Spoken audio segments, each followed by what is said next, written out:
Boa noite. É com satisfação que passo a apoiar esse evento, acho que na sua fase mais rica, que é dos debates, né, das discussões. Eu acredito que a função dos palestrantes é sempre jogar alguma semente e essas sementes precisam cair em solo fértil, ser melhor entendidas, e sempre compreendi também que a melhor parte do debate, das conferências e das reuniões são os debates. Nós estamos falando sobre mobilidade e a nossa experiência sempre está relacionada ao espaço onde nós vivemos, né? O antropo na cidade sempre esteve presente, né?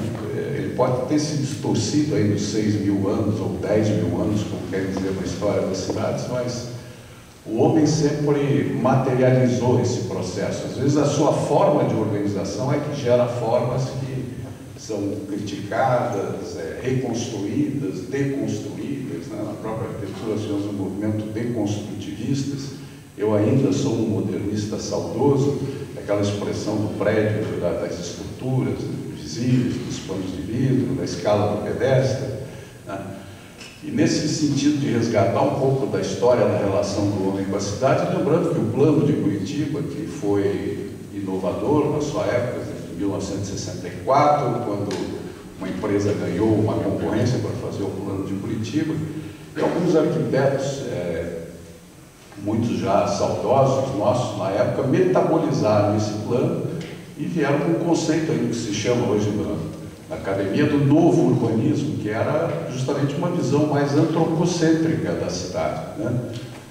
No sentido de dizer um pouco não ao domínio estritamente técnico e tecnológico, mas, por exemplo, o plano daquela época de Curitiba, isso já com esse metabolismo do plano que se deu no início dos anos 70, tinha pontos de encontro. A proposta do plano, quem resgatar a história do plano, o Sérgio Pires viveu um pouco disso também. Eu vivi porque tive a sorte na época de ser estagiário do IPUC, quando começou tudo isso, e a discussão do transporte de massa também. Mas Curitiba teve essa visão, e pavimentou a sua principal avenida para o pedestre. Foi um ato corajoso. Todos conhecem a história. Em 1972, o Jaime Lerner quase perdeu o cargo, não fosse acho que era o Haroldo Leão Pérez, na época, que era o governador, disse: olha, vamos manter o moço por enquanto, aí parece que ele tem boas ideias, é uma pessoa criativa, né? A Associação Comercial de Curitiba veio direto atropelar o prefeito, né? Mas a sensibilidade de um governador na época manteve, e Curitiba se expressou dessa forma. Quer dizer, não aos centros dedicados ao automóvel. Inclusive, eu sou do tempo em que shopping center não ficava no centro, tanto é que o primeiro shopping center ocorreu em Pinhais, né? Isso também na década de 70, não se fazia e era proibido shopping center no centro de Curitiba, porque se dizia na época que o grande shopping center de Curitiba era o próprio centro, era o calçadão da Rua 15, onde as pessoas se encontravam. Acredito que o plano de Curitiba e as instituições ficaram mais permeáveis ao mercado, vamos dizer assim, e às tendências. Curitiba começou a se parecer mais com outras cidades, de certa forma, né? Nós temos questões aqui que estão colocadas. Eu só queria fazer essa introdução, lembrando que Curitiba teve um período da sua história em que ela buscou realmente se relacionar, se posicionar melhor em relação ao ser humano com todos esses movimentos. Mas as pressões, a indústria e o que é interessante também nós observamos que acaba na mão do prefeito e da cidade tendo que fazer essa síntese de cultura nacional, da indústria nacional, do capital que vem para cá. Isso tudo arrebenta na cidade. A cidade tem que resolver, né? Os exemplos que nós vimos aí das isenções de tarifas para o automóvel, sem dúvida nenhuma, estão fazendo com que surja automóvel do nada, né? 70 prestações, estímulos para o automóvel. Em contrapartida, nós tivemos a derrocada de uma empresa que eu tive orgulho de participar com o Miranda, que era a Empresa Brasileira de Transportes Urbanos, a IBTU. Sumiu a IBTU. Aliás, na década de 80 participamos de projetos cicloviários, com o GEIPOT, de projetos que buscavam ter uma escala mais adequada da cidade. O nosso amigo filósofo, desculpa, o Jorge coloca o automóvel como objeto de desejo, mas pelo que nós vimos até aqui, a bicicleta que está sendo colocada agora como objeto de desejo. Eu acredito que pelo ser humano nós vamos ter bicicletas sensuais, tem bicicletas, não sei se você já viu, estão custando 50 mil reais. Né? Então eu acho que essa forma do ser humano se relacionar com o seu meio de transporte vai continuar dessa maneira, tendo o apelo social. O que eu achei muito interessante desse filme, também uma questão importante para o debate, eu gostaria que o ciclista fosse respeitado. Né? E parece que nesse processo, esse resgate de Curitiba, para o projeto cicloviário, Curitiba, o Sérgio pode me corrigir, deve ter hoje 120 quilômetros de ciclovia, ou Miranda, né, por aí. Mas isso ela já tinha 20 anos atrás. Né? O projeto começou um pouco, como é que nós vamos dizer, um pouco romântico, assim, ligando o parque e tal. E o poder público, eu fiz parte desse poder público também, descansou. Né? E agora a comunidade está chacoalhando o poder público. Isso é fundamental. Essa mobilização que foi colocada também é essencial. Quer dizer, cadê o espaço da bicicleta? Acho que o que nós tínhamos que debater como solução para Curitiba são os territórios. A cidade tem suas escalas, elas são orgânicas. O Avatar me impressionou muito a capacidade de formar redes biológicas, né? Nós formamos as redes de serviço, deslocamentos, etc., mas com desenho, com qualidade, com aconchego. E eu acredito que essa chacoalhada agora que a comunidade está dando no poder público vai nos trazer resultados. Eu acho que a bicicleta, quer dizer, o usuário da bicicleta vai conquistar seu espaço a partir dessa pressão. A partir daí nós vamos ver resultados. A bicicleta funciona em rede, né?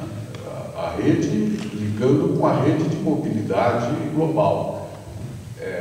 Mas nós podemos ter espaços preferenciais. Às vezes eu estou caminhando no Parque Barigui, não vou sempre, eventual, meus exercícios não andam em dia, e pergunto, de quem é a preferência aqui? Porque volta e meia, muitas vezes eu quase fui atropelado por bicicletas no Parque Barigui. Eu vejo pessoas, às vezes, com alguma dificuldade também, e a disputa, agora dividiram por faixa, aqui é só bicicleta, aqui é o pedestre, aqui é quem corre. Então, quem corre também já tem uma faixa preferencial de corrida. Mas não deveria ser assim no parque que o preferencial é o pedestre. Os outros respeitem o pedestre. No centro de Curitiba tem áreas que são do pedestre em uma escala um pouquinho maior da bicicleta. Aqui a bicicleta é a preferencial. Eu acredito que vias exclusivas, faixas exclusivas, só em grandes deslocamentos. Né? O trem, o metrô vai ter o seu papel. Quem me conhece já sabe que eu acho que a leitura do nosso metrô não pode ser uma linha, tem que ser uma rede na escala metropolitana. Curitiba incorporou muito esse projeto do metrô. O que eu quero dizer, cada modal tem a sua escala, e na sua escala ele precisa ser respeitado. E o que é importante também é que entre os modais precisa haver integração. Nós sentimos falta também de um plano de longo prazo para a bicicleta. Né? Eu lembro, eu tive um período no IPU que tinha uma pessoa que cuidava do projeto da bicicleta, mas faltava pessoa, faltava estímulo, várias ações de poder público que colocasse a política da bicicleta como realmente uma prioridade. Então nós vemos aqui especialistas, vemos o chefe dos automóveis, quem sabe futuramente, aliás, acho que futuramente as nossas cidades vão ser bem melhores. Eu sou um otimista. Né? E alguém colocou aqui, acho que foi o Miranda, a questão da informação. Já existe algum estudo na Inglaterra do Infomob, informação e mobilidade. Antes de me deslocar, eu vou ver se para o lugar onde eu quero ir, eu vou conquistar aquela satisfação ou o bem que eu pretendo obter. Eu posso ter informação em alguns nós de transporte e já decidir o modal de transporte que eu vou usar e a que distância ele está. Eu posso optar por isso. Então, essa relação entre informação e mobilidade no deslocamento é fundamental e essencial. E, com certeza, os sistemas modais estão convergindo para isso, criando redes com informação. A rede da bicicleta tem que ter informação também, senão ela não funciona. Para onde é que eu vou, onde é que eu estou? Até pouco tempo, os pontos de ônibus de Curitiba não tinham os mapas dos itinerários dos ônibus, nem falar dos horários. Agora estão surgindo os mapas aí com itinerários para nós termos noção para onde nós estamos indo. Como debate, eu acredito que nós podíamos buscar aqui o que disso tudo do que foi colocado poderia ser adotado como um processo de reconquista. Eu acho que nós estamos falando muito do pedestre e da bicicleta na mobilidade curitibana. Então, na minha opinião, é um plano estratégico da rede de mobilidade da bicicleta que está evoluindo com informação, mas o que vai ajudar a implantar esse projeto todo, sem dúvida nenhuma, é essa pressão que a comunidade de usuários de bicicleta de Curitiba, se não me engano, são 250 mil hoje bicicletas. Tem alguns dados aí que eu estou ouvindo de bicicleta em Curitiba. É 1/4 do número de automóveis, mas está crescendo, vai crescer mais rápido, eu acho. Se depender do piloto, cresce mais rápido. Então, acho que essa mobilização vai ser fundamental. Nos surpreende na universidade os trabalhos de graduação preocupados com a mobilidade da bicicleta. Tive a felicidade de orientar uns 3 ou 4 bons trabalhos nessa área. Então, não deixem de esmorecer a briga, mas também não deixem de considerar os outros modos de transporte. Então, o metrô tem seu espaço, o ônibus tem seu espaço, a bicicleta, o pedestre também. Desculpe,